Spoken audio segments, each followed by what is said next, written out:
Apakah berarti Habib ini tidak terikat oleh hukum syariat? Itu pandangan yang ya bukan bodoh, tidak masuk akal. Semua orang itu di bawah hukum syariat, termasuk Nabi. Jangankan Habib, Nabi saja masih di bawah hukum syariat.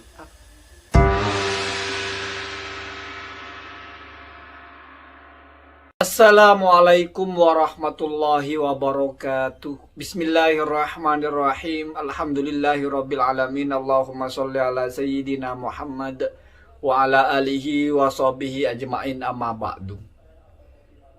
Saya pernah ditanya, kenapa saya tidak pernah mengkritik Habib? Misalnya Habib Rizik atau mungkin juga Habib Aldo ya. Salam Habib Aldo ya. Jawaban saya begini. Saya percaya ada satu ibarah dalam syarahnya kitab Burdah.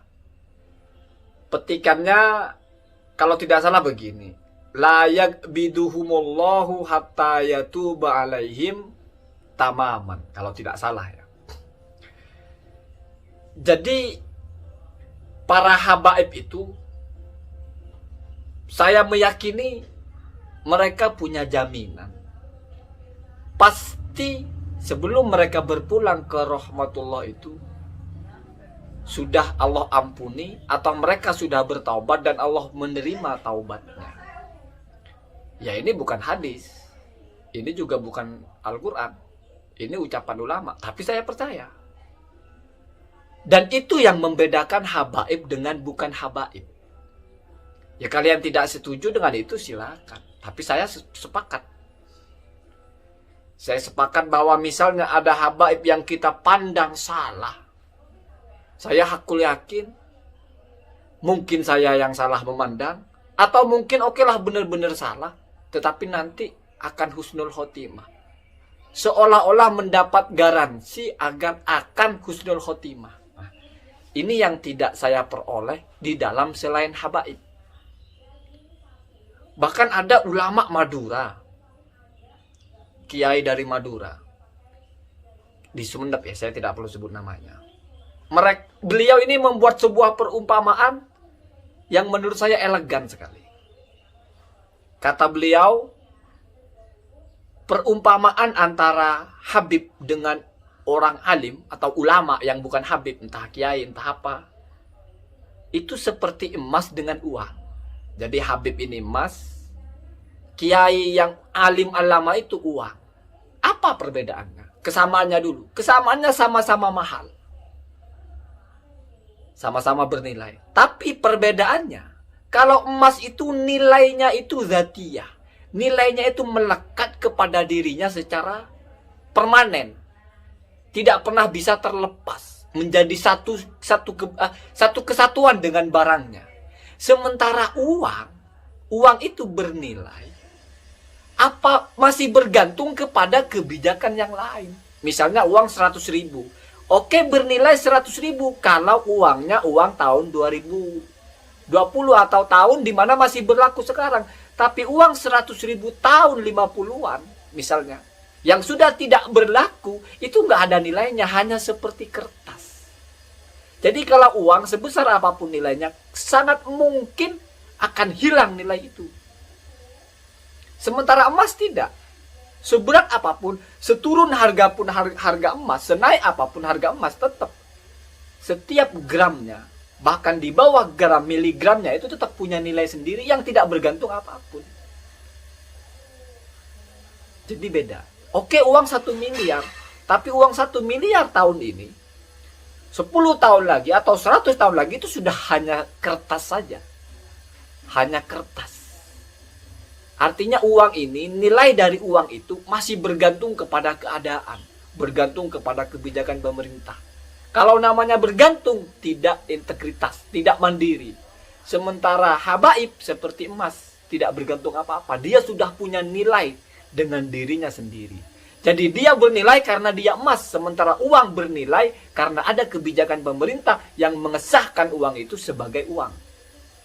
Kalau sudah dicabut masa berlakunya hilang. Artinya na'udzubillah misalnya su'ul khotimah, ya sudah. Selesai semua. pengabdian seumur hidupnya, keilmuannya hilang. Dan itu ada. Orang alim yang su'ul khotimah ada. Itu ya. Terus ada juga saya pernah baca dawuhnya Habib Al-Haddad. Nah tarimu al-habaib. Ini bahasa saya ya. Li'annahum min dzurriyyatin nabi, la min ghairihi. Jadi kita menghormati Habib itu satu saja alasannya. Mereka itu keturunan Nabi. Gak ada alasan lain. Bukan karena alimnya, bukan karena akhlaknya, bukan karena perilakunya, bukan. Tapi satu saja. Karena mereka keturunan Nabi. Jadi itu ilat kita menghormatinya. Kalau ini masih ada, seperti apapun adanya, maka hukum kita menghormati tidak hilang. Namanya ilat kan seperti itu. Ilat itu kan apabila masih ada, ya ada. Kalau sudah hilang, ya hilang. Dan itu tidak bisa hilang. Kenapa? Karena keturunan, genetis, gen. Jadi gampangnya kita merasa ada satu bagian dari Nabi yang ada dalam orang itu, dalam Habib itu. Di mana itu tidak ada di orang selain Habib. Ya kalian tidak setuju dengan ini silahkan. Tapi menurut saya, ya Habib itu ya berbeda. Entah kita sebut ada aliran darah Nabi di situ, atau ada faktor gennya Nabi di situ, entahlah bahasa apa, silahkan. Yang jelas itu yang membedakan Habib dan bukan Habib. Dalam pandangan saya, kalian tidak memandang seperti itu silahkan. Nggak ada kita maksa. Bahkan di Yaman itu ada anekdot. Kalau kamu menghormati Habib karena kamu melihat Habib Umar dengan akhlaknya, kamu melihat dengan keilmuannya juga, terus kamu melihat misalnya Habib siapa itu? Habib Ali Al-Jufri. Jangankan kamu, setan pun hormat pada mereka. Kenapa? Karena memang la khilafa fi annahum min ashabi al-khuluq al-hasanah. Karena memang tidak ada keraguan lagi, mereka punya peringai yang baik. Mereka punya perilaku yang terpuji. Tapi kalau kamu menghargai mereka, ya bukan menghargai mereka karena Habib dong, tapi karena perilakunya. Semua orang bisa. Tapi kalau kamu bisa menghargai Habib sebagai Habib, bukan sebagai yang lain, maka tidak pernah ada alasan untuk tidak menghargai Habib seperti apapun. Misalnya kamu berseberangan dengan Habib Rizik, dianggap Habib Rizik ini tidak baik, tapi tetap aspek kita menghormati beliau sebagai Habib itu tidak akan pernah hilang. Kalau kita berprinsip bahwa nah tarimuhu li'annahu habibun, kita menghormatinya karena beliau Habib, bukan karena yang lain. Ya tuh. Ini prinsip ya. Ya namanya ikhtiram, kita tidak berani berkomentar, tidak berani bikin konten yang mengkritik. Ya kalau ada yang lain berani silahkan. Silahkan. Apakah berarti Habib ini tidak terikat oleh hukum syariat? Itu pandangan yang ya bukan bodoh, tidak masuk akal.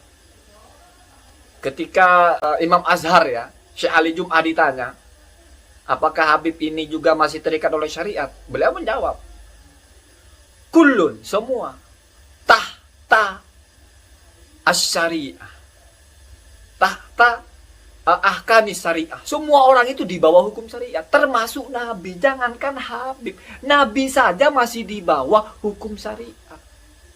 Karena asyari itu Allah, yang menetapkan hukum syariat itu Allah.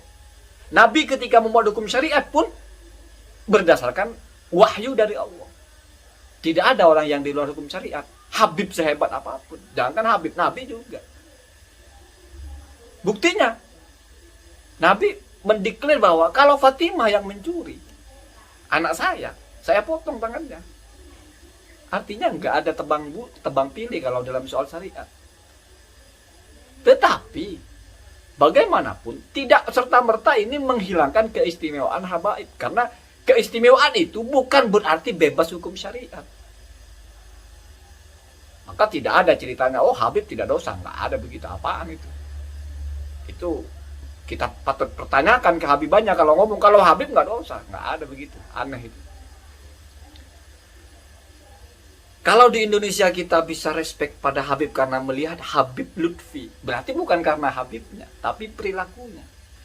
Tapi kalau kita bisa respect kepada Habib Lutfi, apa Apalagi mungkin karena kita satu kubu saja. Tapi kalau kita bisa respect kepada Habib Lutfi, sebagaimana kita respect juga kepada Habib Rizik, kita bisa respect kepada semua habaib apapun golongannya, bagaimanapun perilakunya di mata kita, ingat di mata kita. Kalau di mata Allah kan kita tidak tahu. Maka itu namanya kita sudah benar-benar menghormati Habib li'annahu habibun. La illatan la laisa fihi say'un akhar ya. Jadi kita menghormati Habib itu ya karena mereka Habib, gak ada alasan lainnya. Saya mencoba memilih jalur yang ini. Ya kalau kalian tidak setuju silahkan, tidak ada persoalannya. Dan Allah wa yakum ajmain. Assalamualaikum warahmatullahi wabarakatuh.